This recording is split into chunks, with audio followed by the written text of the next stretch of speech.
Hello friends, আমার কিচেনে আপনাদের স্বাগত। আজকে আমি এই ভিডিওটাতে ভেজ চাউমিন বাড়িতে কিভাবে বানাবেন সেই রেসিপি আপনাদের সাথে শেয়ার করব। তবে দেরি না করে চলুন ভিডিওটা শুরু করি। এখানে আমি একটা সসপ্যানে 1.5 লিটার মতো পানি নিয়েছি। এতে আমি 1 চা চামচ মতো নুন দিয়ে দিলাম।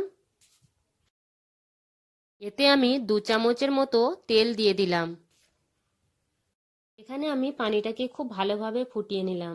আর এতে আমি লম্বা চাউমিন নিয়েছি, ওগুলো এইভাবে আমি দিয়ে দিয়েছি। এইভাবে দিয়ে দিলে ও আপনা আপনি নিচেই চলে যাবে, একে আর কোনো নাড়ার দরকার নাই। এইভাবে যত নিচে থেকে ফুটবে পানি, তত ও নিচেই চলে যাবে চাউমিনগুলো। যখন চাউমিনগুলো 70% হয়ে যাবে, তখন আমি চাউমিনগুলোকে নামিয়ে নেব।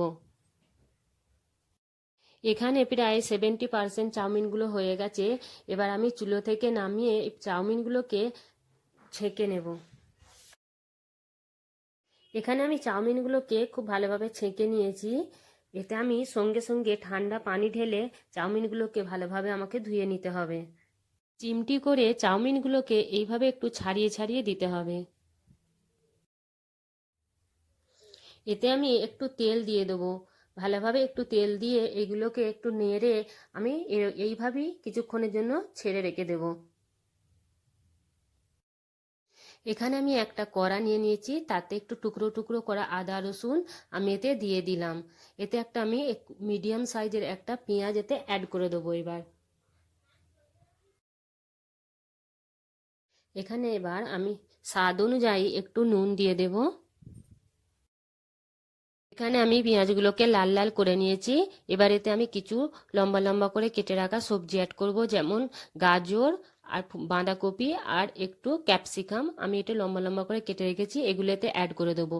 এতে একটু পানি দিয়ে আমি ভালোভাবে এগুলোকে একটু সেদ্ধ হওয়ার জন্য 5 মিনিট রেখে দেবো, একদম অল্প আঁচে। এখানে প্রায় সবজিগুলো সেদ্ধ হয়ে গেছে। এবার এতে আমি যে ছেঁকে রেখেছিলাম নুডলসগুলো, সেগুলো এতে দিয়ে দেবো। এগুলো দিয়ে ভালোভাবে এইগুলো হালকা হাতে আমাদেরকে এইভাবে চিমটি করে নাড়িয়ে নাড়িয়ে করতে হবে, মিশিয়ে নিতে হবে সবজিগুলোর সাথে। এতে আমি এবার অ্যাড করে দেবো 1 চা চামচ মতো ভিনেগার। এখানে এবার আমি দিয়ে দেবো 1 চা চামচ মতো সয়া সস। এখানে এবার আমি দেবো 1 চা চামচ মতো রেড চিলি সস। এখানে এবার এগুলো খুব সুন্দর করে মিশিয়ে নিতে হবে, যেন চাউমিনের সাথে সব মিশে যায়। এইভাবে ভালোভাবে একটু মিশিয়ে নেব। একদম চাউমিন রেডি হয়ে গেছে। এইভাবেই একবার সেম রেসিপি ফলো করে বাড়িতে চেষ্টা করে দেখবেন, দেখবেন খুব মজা লাগে খেতে। তবে যদি ভিডিওটা ভালো লেগে থাকে, তবে লাইক, কমেন্ট, শেয়ার আর সাবস্ক্রাইব করতে মোটেও ভুলবেন না। ভিডিও দেখার জন্য অনেক অনেক ধন্যবাদ।